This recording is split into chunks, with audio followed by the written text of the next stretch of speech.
দৰ্শন কৰি আহিছে। ভাৰতীয় সমাজ ব্যৱস্থাত ধৰ্ম আৰু আইনৰ অতি ওচৰ সম্পৰ্ক আছে। ধৰ্মশাস্ত্ৰ ৰচনাৰ সময়ত নাগৰিকৰ যিবোৰ আচৰণ বিধি প্ৰণয়ন কৰা হৈছিল সেইবোৰকে আইন বুলি কোৱা হ'ল। এই আইন মানি চলাটো সমাজত শান্তি শৃংখলা বৰ্তাই ৰখাৰ বাবে অতিকে প্ৰয়োজনীয় আছিল। সেইবাবে প্ৰাচীন ভাৰতত সামাজিক বিধি ব্যৱস্থাবোৰকে আইন বোলা হৈছিল।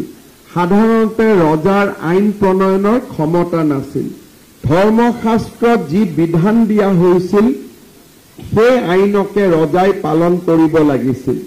শাস্ত্ৰৰ বিধি অনুসৰি ন্যায় প্ৰদান কৰাৰ অধিকাৰহে ৰাজনৰ আছিল। বিধানৰ অভাৱত পৰিলে কেতিয়াবা ৰজাই কোনো পূৰ্ব দৃষ্টান্ত গ্ৰহণ কৰিব পাৰিছিল, কিন্তু কোনো কাৰণতে নিজৰ খেয়াল খুচিক আইনক প্ৰৱৰ্তন কৰাৰ অধিকাৰ প্ৰাচীন ভাৰততো ৰজাসকলৰ নাছিল। মৌৰ্য সাম্ৰাজ্যৰ সময়ছোৱাত আইন আৰু ন্যায়িক ব্যৱস্থাৰ উল্লেখযোগ্য বিৱৰ্তন ঘটিছিল।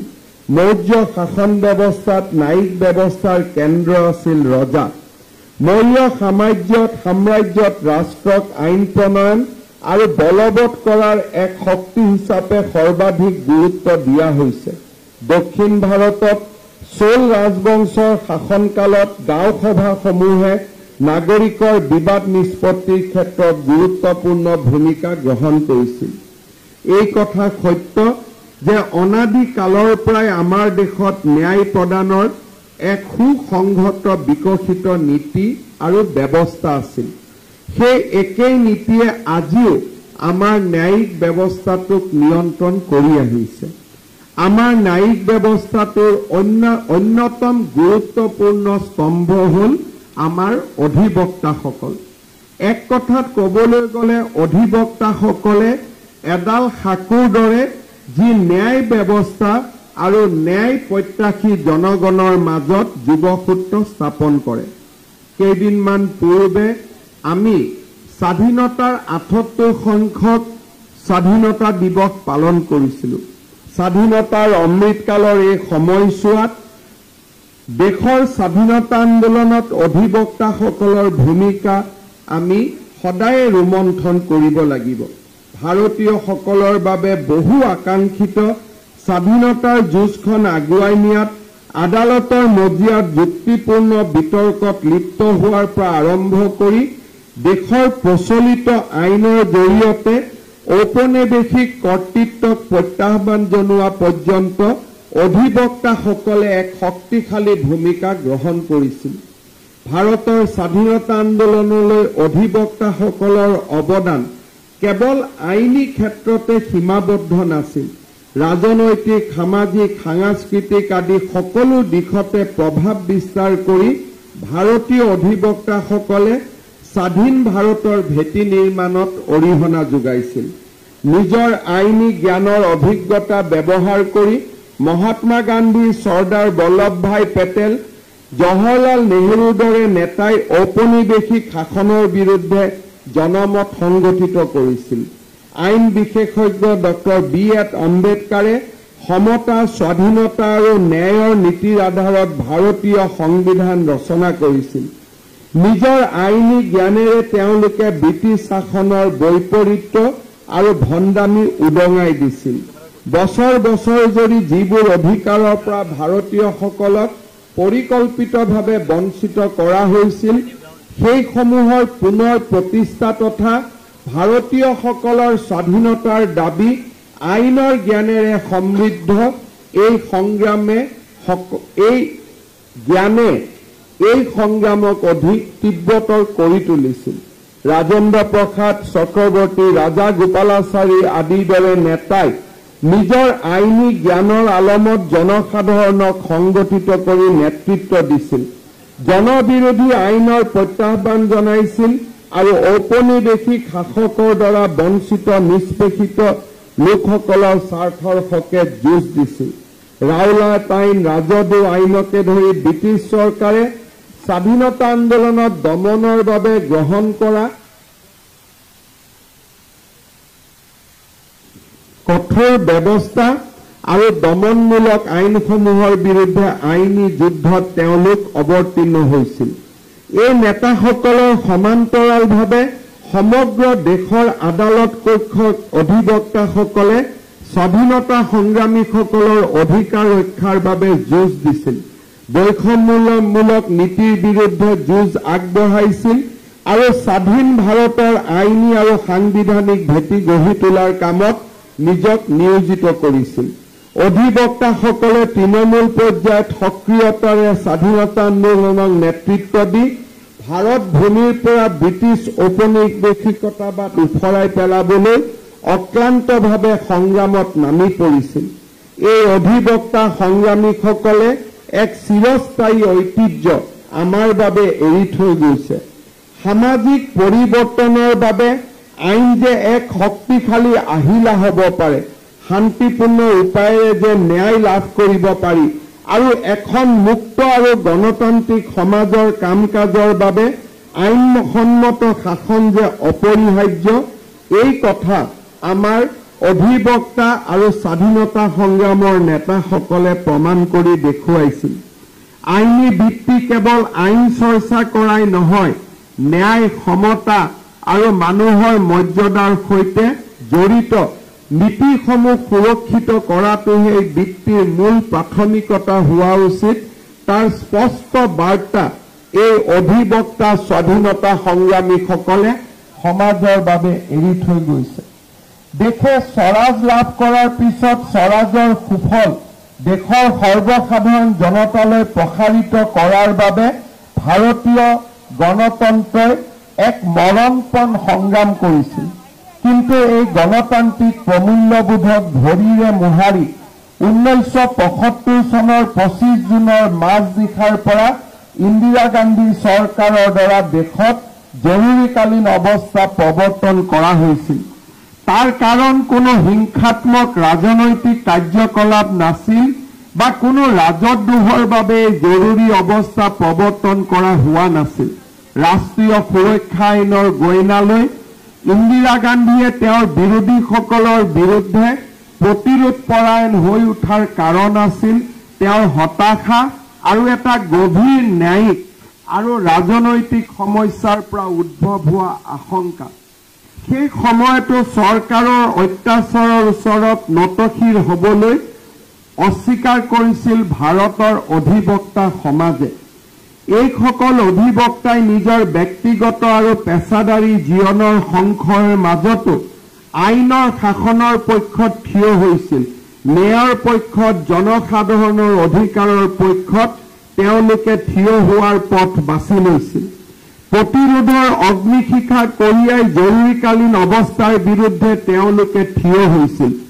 ননী পালকিৱাল, ফলিয়াছ নাৰিমান, ৰাম জেঠমালানী আদিকে ধৰি বহু অধিবক্তাই চৰকাৰী কাৰ্যক আদালতত প্ৰত্যাহ্বান জনাইছিল আৰু ৰাজনৈতিক বন্দীসকলৰ সুৰক্ষা আৰু সংবিধান ৰক্ষাৰ বাবে অক্লান্ত যুঁজ দিছিল। ফালিয়াছ নাৰিমেনে অতিৰিক্ত চলিচিটৰ জেনেৰেল পদৰ পৰা পদত্যাগ কৰিছিল। ৰাম জেঠমালানীয়ে অন্যায়ভাৱে কাৰাগাৰত বন্দী হোৱা সকলক মুক্ত কৰাৰ বাবে গুৰুত্বপূৰ্ণ ভূমিকা পালন কৰিছিল। সামূহিক সত্তা হিচাপে ভাৰতীয় বাৰ এছ'চিয়েশ্যনসমূহেও উল্লেখযোগ্য ভূমিকা পালন কৰিছিল। দেশৰ বাৰ এছ'চিয়েশ্যনসমূহে জৰুৰীকালীন অৱস্থা আৰু মৌলিক অধিকাৰৰ নিলম্বনক গৰিহণা দি প্ৰস্তাৱ গ্ৰহণ কৰিছিল। এই কাৰ্যবোৰ কেৱল প্ৰতীকী নাছিল, it was not a symbolic resistance. সেইবোৰ আছিল অন্যায় শাসনৰ ব্যৱস্থাৰ বিৰুদ্ধে শক্তিশালী প্ৰতিবাদ। সংবিধানৰ প্ৰতি আৰু ন্যায় আৰু স্বাধীনতাৰ প্ৰতি থকা গভীৰ কৰ্তব্যবোধৰ বাবে তেওঁলোকে তেনেদৰে স্বেচ্ছাচাৰিতাৰ বিৰুদ্ধে প্ৰতিবাদ কৰিছিল। গণতান্ত্ৰিক ভাৰতত জৰুৰীকালীন অৱস্থাক কলা অধ্যায়ৰ কথা আমি সদায় মনত ৰাখিব লাগিব। গণতন্ত্ৰ ৰক্ষাৰ ক্ষেত্ৰত অধিবক্তাসকলে লোৱা ভূমিকাই এই কথা সোঁৱৰাই আহিছে যে আইনী ভিত্তিত যিসকল জড়িত হৈ আছে তেওঁলোক সদায় সজাগ হৈ থাকিব লাগিব, সংবিধান ৰক্ষাৰ বাবে সাজু থাকিব লাগিব আৰু যিকোনো ধৰণৰ অন্যায় অত্যাচাৰৰ বিৰুদ্ধে থিয় দিবলৈ অদম্য সাহসৰ গৰাকী হ'ব লাগিব। শ্ৰদ্ধাৰ সুধী মণ্ডলী, আমাৰ সমগ্ৰ স্বাধীনতাৰ পৰৱৰ্তী কালছোৱাত যিকোনো জনসাধাৰণৰ সংগ্ৰামৰ সময়ত অধিবক্তাসকলে ৰাইজৰ বাবে থিয় দিয়াৰ উদাহৰণ আমাৰ ৰাজ্যখনতো প্ৰত্যেকখন বাৰতে বৰ্তমান হৈ আছে। শিলচৰ বাৰ এছ'চিয়েশ্যনৰ এই 150 বছৰৰ সম্পূৰ্ণকৰণৰ সুন্দৰ দিনটোত মই শিলচৰ বাৰ এছ'চিয়েশ্যনৰ লগতে অসমৰ সমূহ অধিবক্তাক মই পুনৰ এবাৰ অভিনন্দন জনাইছোঁ। শ্ৰদ্ধাৰ সুধী মণ্ডলী, আমাৰ বৰ্তমান দেশৰ ন্যায়িক ব্যৱস্থা এটা নতুন দিশেৰে গতি কৰিছে। স্বাধীনতা আন্দোলনৰ কথা কোৱাৰ সময়ত আমি এটা কথা মনত ৰাখিব লাগিব যে ব্ৰিটিছক অকল দেশৰ পৰা আঁতৰাই পঠাবৰ বাবে স্বাধীনতা সংগ্ৰাম আমাৰ ৰাইজে কৰা নাছিল। আমাৰ ৰাইজৰ আকাংক্ষা আছিল যে স্বাধীন ভাৰতত যিসমূহ চৰকাৰে পৰৱৰ্তী সময়ত দায়িত্বভাৰ গ্ৰহণ কৰিব, তেওঁলোকে ঔপনিৱেশিকতা বা শাসনৰ প্ৰতিটো স্তম্ভকে তেওঁলোকে ধ্বংস কৰিব আৰু ভাৰতীয় ব্যৱস্থা এটা আমাৰ দেশত তেওঁলোকে গঢ়ি উঠিব।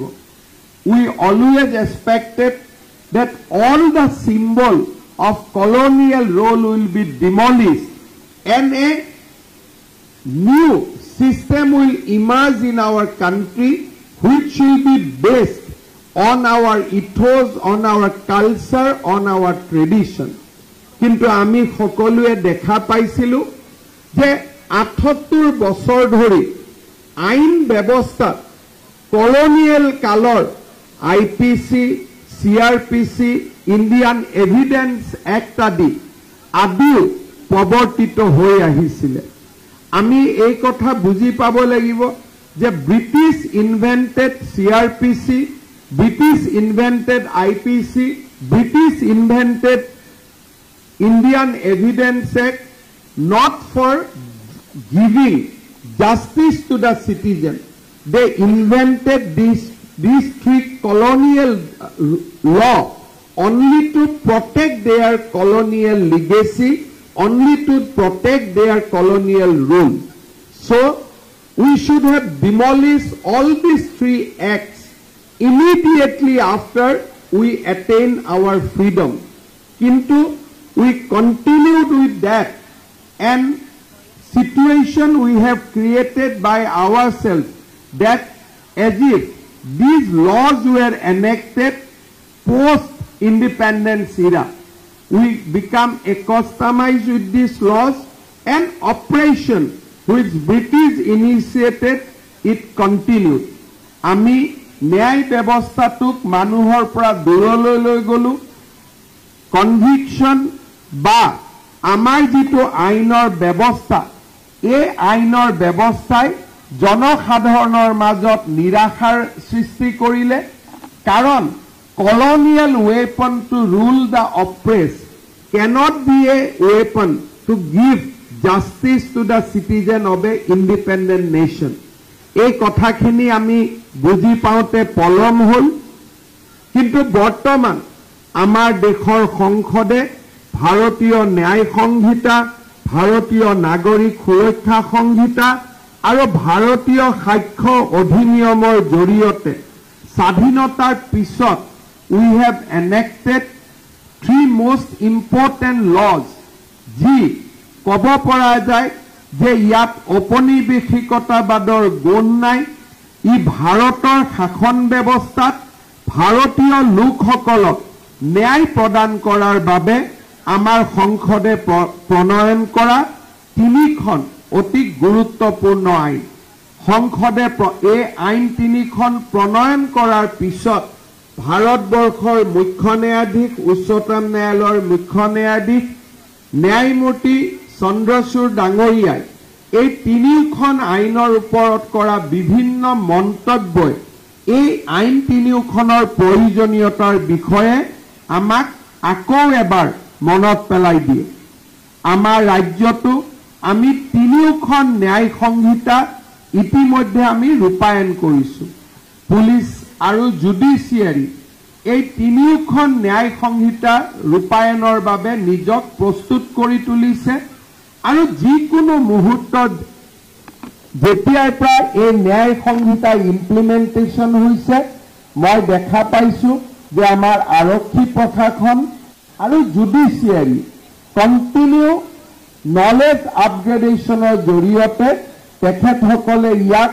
যিমান সোনকালে পাৰে এডপ্ট কৰাৰ কাৰণে প্ৰচেষ্টা কৰিছে মই ভাবো যে আমাৰ বাৰ এছ'চিয়েশ্যন সমূহেও কাৰণ after 1 month lot of charge sheet will be filed কাৰণ আমি প্ৰায় 2-3 মাহ হৈ যোৱাৰ পিছত আমি charge sheet file কৰো no new charge sheet will come on penal codes it will comes on the basis of ন্যায় সংহিতা আমাৰ কেইটামান বিল আদালতত আমাৰ এডভোকেট সকলে লয়াৰ্ছ সকলে পুৰণা পেনেল কোডৰ ওপৰতো নিজৰ কথা ক'ব লাগিব আৰু নতুন ন্যায় সংহিতাৰ ওপৰতো আমি আমাৰ ক্লায়েন্টৰ কেছ আমি সন্মুখলৈকে আনিব লাগিব it will be a hybrid system for at least next 2 decades কাৰণ lower judiciary order হোৱাৰ পিছত it will be challenged in high court it will go up to supreme court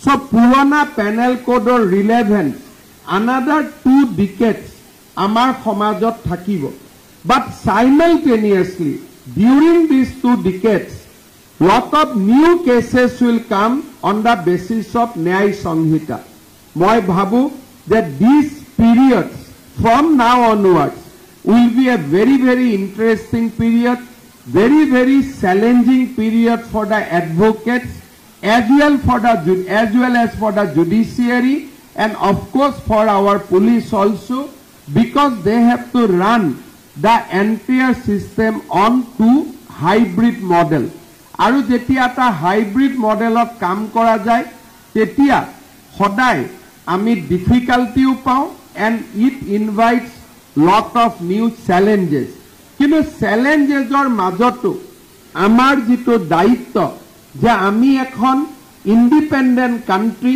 we have to demolish all the colonial structure all the colonial symbols আৰু লাহে লাহে আমি ভাৰতক এখন আমাৰ সিদ্ধান্তৰ ভিত্তিত আমাৰ শিক্ষা সভ্যতা সংস্কৃতিৰ ভিত্তিত ন্যায় প্ৰদানৰ বাবে আমি এটা ইন্ডিজেনাস আমি এটা নিজৰ সিস্টেম এটা আমি ক্ৰিয়েট কৰিব লাগিব কেতিয়াবা আমাৰ গুৱাহাটীত আমি যেতিয়া কিবা ডেভেলপ কৰিব খুজো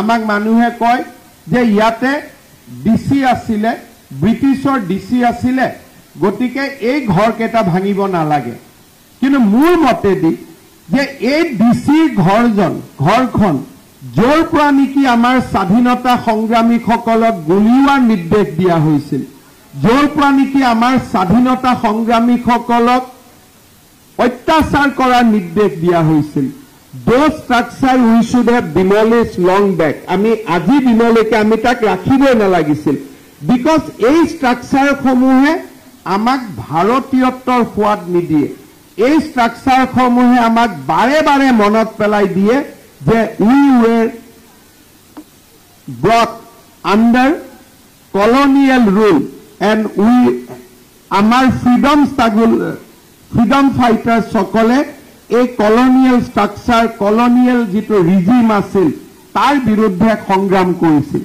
মুখ্যমন্ত্ৰী হোৱাৰ পিছতে মই systematically এটা কৈ colonial structure গুৱাহাটীত যিমান আছিল either I have demolished them or I have refurbished them in a way so that it looks Indianized then looks like more Britain কাৰণ আমি ব্ৰিটিছৰ সেই শাসন ব্যৱস্থাক ইয়াত কন্টিনিউ কৰাৰ কাৰণে আমি শাসনত অহা নাই আমি শাসনত আহিছো ভাৰতীয় ব্যৱস্থা তাক প্ৰৱৰ্তন কৰাৰ বাবে this three laws symbolize the aspiration of our freedom movement.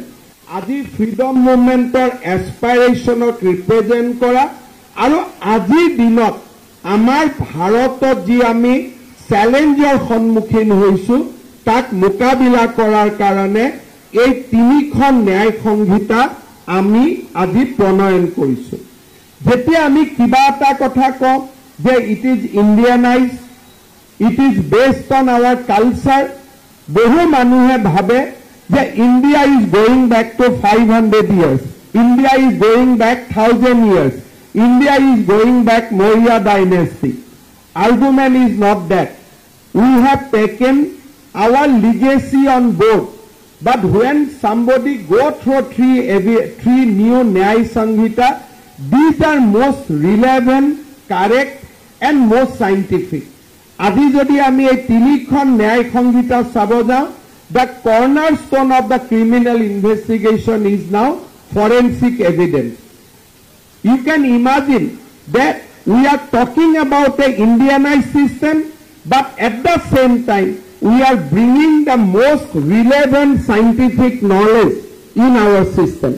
We are talking about cyber crimes, we are talking about forensic investigation, we are talking all about the latest scientific development also. Nobody can criticize that our Nyaya Sanghita is based on certain regime which existed in our country thousands years back. Definitely, we carried forward our civilization, we carried forward our rich legacy, but we have not ignored the scientific knowledges of the current society. We have incorporated that also so that it looks like an Indian document with most scientific relevant knowledges. সেইকাৰণে মই আমাৰ অধিবক্তাসকলক আহ্বান জনাম that we should have more and more interactive session on these three new laws. We should তাত এপৰ পৰা বিভিন্ন ধৰণৰ ইণ্টাৰনেটত টুল এভেইলেবলছ আছে। লাহে লাহে case laws will also emerge on the basis of these three Nyaya Sanghita. We should keep on discussing in our bar so that this knowledge, we only not acquire those new knowledges, we can also transform these knowledges to our young advocates. Moi bhabu that this is a very interesting period for bar because in 150 years we have not seen such dramatic changes in our criminal justice administration. So this is a very interesting period. Aru moi amar advocate hokolok request korim je apunaloke you try to adopt it, you try to acquire it, karon these three new laws will ensure more and more speedy justice to our citizens. Lastot more eta personal request ase, ami jua kisudin agote Calcutta RG Kor Medical College or incident ami dekha paisilu.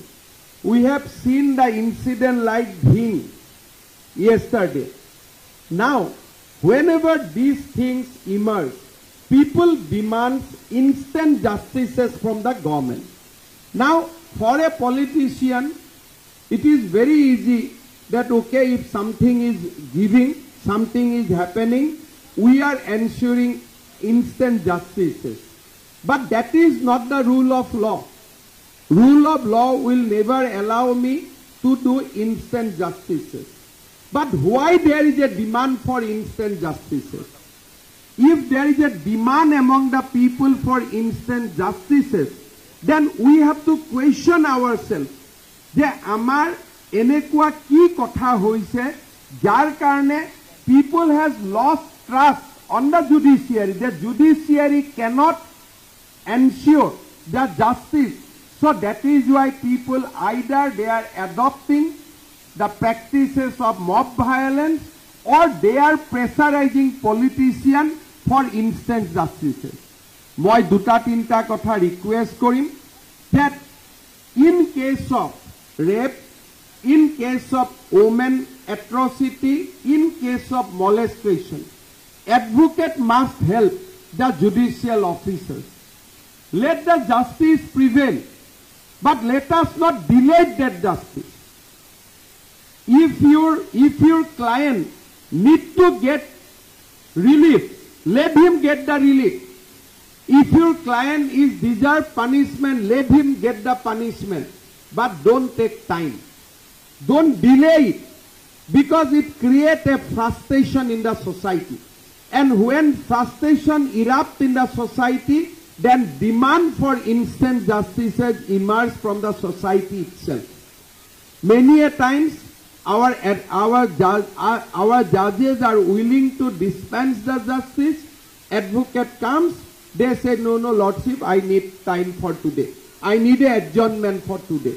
You take adjournment for any other cases, but don't take adjournment when it relates to a rape victim, when it relates to a matter related against crime against women. Moi কেইদিনমান আগতে শিৱসাগৰত গৈছিলো. I met the advocate.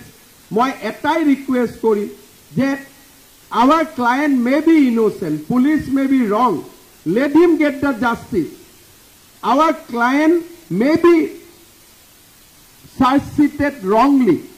Let judicial officers decide on his discretion whether my client is wrong or right.